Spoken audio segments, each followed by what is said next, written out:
सबसे सरल उपाय है और इसके माध्यम से अनेकों हमारे महापुरुष जा चुके। जब उन्होंने जा करके मोहर लगाई ध्यान के ऊपर कि हाँ ये रास्ता सही है, तो शंका की गुंजाइश खत्म हो जाती है। कि गुरु के ऊपर भी शंका की गुंजाइश खत्म हो जाती है। हमारे जितने संत महात्मा गए उनके गुंजाइश भी खत्म हो जाती है कि शक तो रहा ही नहीं कि मार्ग तो यही जाएगा। फिर चाहे कैसे भी जाएं, माध्यम सुमरण होगा और भजन के बिना कल्याण नहीं है।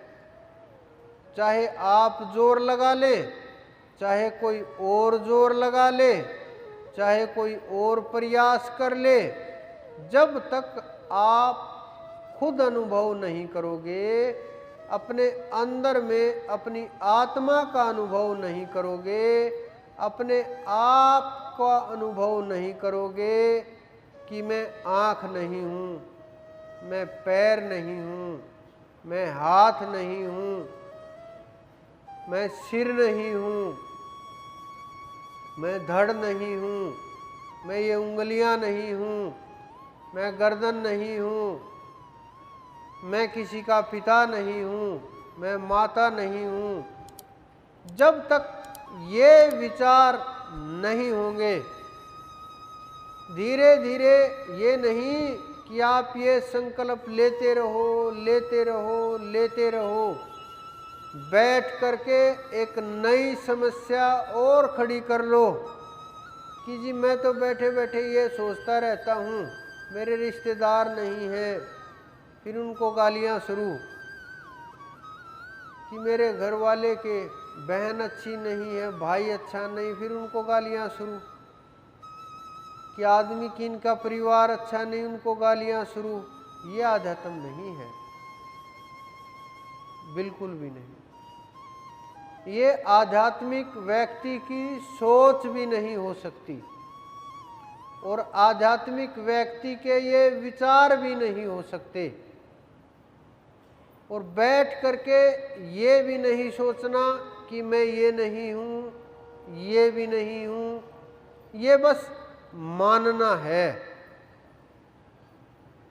और मानना आत्मा से होता है, विचार मन वाणी से नहीं कि बस मुंह से बोल दो आप कि मैंने तो बोल दिया था कोई मेरा नहीं है, कि मैं यहाँ बोल रहा हूँ, घर जाके लड़ाई शुरू कर दो कि गुरुजी ने बोला था कि आप मेरे नहीं हो और अब दूर चले जाओ मेरे घर से। ये तो बड़ी मुसीबत आ जाएगी। ये ज्ञान का विषय है, ये इतना गहरा विषय है, जब जीवन में उतरेगा तो जीवन बदलने लगेगा, जब परिवार में उतरेगा परिवार बदलने लगेगा, समाज में उतरेगा समाज बदलने लगेगा। और ये जीव ब्रह्म का रूप हो करके, इसको कोई रोक नहीं सकता, बोलने से कोई नहीं रोक पाएगा। ये स्वयं ऊर्जा है।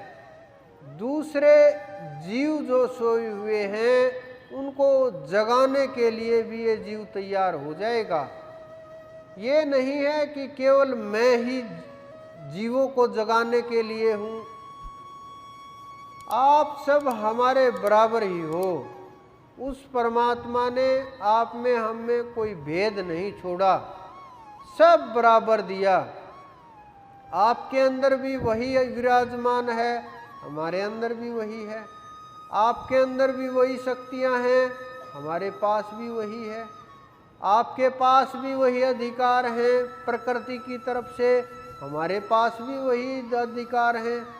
कुछ एकाध अलग हो सकते हैं, वो जानने के कारण से कि आपको अपनी शक्तियों का नहीं पता, आपको अपनी ताकत का नहीं पता, आपको अपने तेज का नहीं पता, आपको अपने जो परमात्मा ने आपको सौंपा है, जो खजाना दिया है, आपको उसका नहीं पता। जब आपको ये पता चल जाएगा, आप तो खजाने के मालिक हो, फिर कोड़ी कोड़ी के लिए कौन लड़ाई करेगा? हो ही नहीं सकता।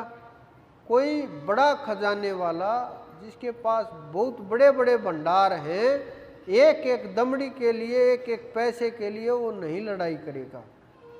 उसी प्रकार से आपको जब ये पता चलेगा आप खजाने के मालिक हो और आपके अंदर वो खजाना छुपा हुआ है और आपके नीचे है वो खजाना, जो 4 अवस्थाएं गिनाते हैं, जो सारा ध्यान का संबंध गिनाते हैं, जो सारा सब कुछ सिखाते हैं, ये मात्र एक ही काम के लिए है कि आपको ये पता चल जाए कि आप जीव नहीं हैं, शेर हैं, यानी भेड़ बकरियों की तरह से नहीं हैं, सिंह की तरह से हैं। ये आपको आभास हो जाए कि आप जीव नहीं हैं, ब्रह्म हैं। जब आप इस ब्रह्म की गूंज करोगे, काल और माया भागने लगेगी, बुलाओगे नहीं आएगी, पास जाओगे और दूर भाग जाएगी, चीजें आगे आगे भागने लगेंगी, कर्म टूटने लगेंगे पिछले जन्म जन्मांतर के, इस जन्म के बंद हो जाएंगे बनने। ये नहीं कि काम बंद हो जाएंगे, नहीं, कर्म का जो संचय है, जो स्टोरेज है, वो स्टोरे होने बंद हो जाएंगे, जिनके कारण सुख दुख, स्वर्ग नरक, अच्छा बुरा, जन्म मृत्यु होती है, वो कर्म बंद हो जाएंगे। तो ये आपको करना पड़ेगा, अपने लिए, जीवन के लिए, चाहे हमारे लिए समझ करके कर दो, किसी कारण से भी समझ करके कर दो, जिम्मेवारी समझ करके कर दो।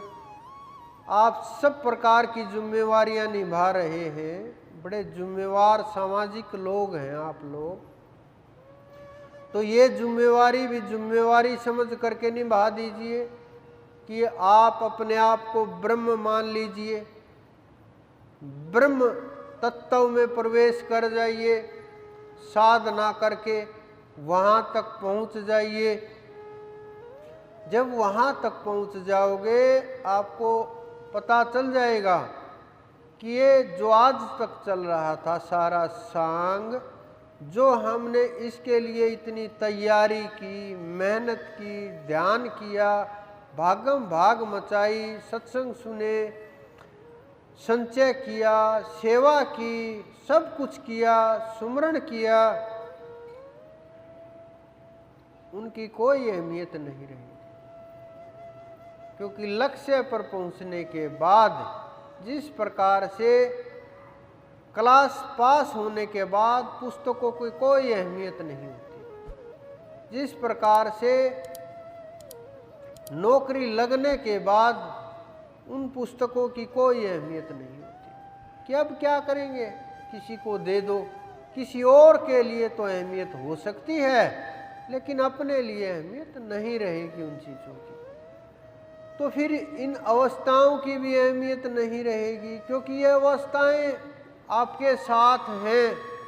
कभी ये आत्मा बिना अवस्थाओं के रही है, कभी ये आत्मा और ऊंची स्थिति में गई है, कभी ये आत्मा नीचे के लोकों से गुजर करके आई है, और करोड़ों करोड़ वर्ष घूम करके परमात्मा ये मानव का चोला प्रदान करता है, ये मौका जीवों को देता है कि जाग जाओ, कि अब भी मान जाओ कि तुम आत्मा हो, अब भी समझ लो कि तुम आत्मा हो, अब भी अपनी आत्मा तक पहुंच जाओ, अब भी अपनी आत्मा की गूंज सुन लो।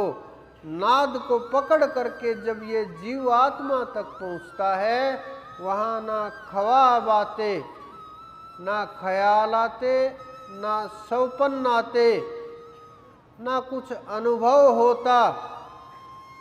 वो स्थिति न्यारी है।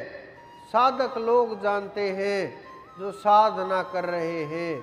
आप लोगों में ही बहुत लोग मेहनत कर रहे हैं। मैं देख रहा हूँ कई लोग तो 15-15 घंटे तक साधना करते हैं। फिर कुछ लोग आ करके पूछते हैं कि मैं क्या इतना ऊंचे चला जाऊंगा? वो इतने ऊंचे क्यों चला गया? वो लोग साधना करने वाले लोग हैं। वो लोग अपने आप को समय दे रहे हैं। वो लोग अपनी आत्मा के साथ जी रहे हैं। उन्होंने जीवन मुक्ति को लक्ष्य बना लिया। आप लोगों का लक्ष्य कोई और होगा, उनका लक्ष्य कोई और है। आपका लक्ष्य किसी और जन्म में ये आत्मा होगी, तब आपकी चढ़ाई शुरू होगी। इसलिए मैं बार बार बोलता हूँ, ये जन्म मुक्ति के लिए श्रेष्ठ है।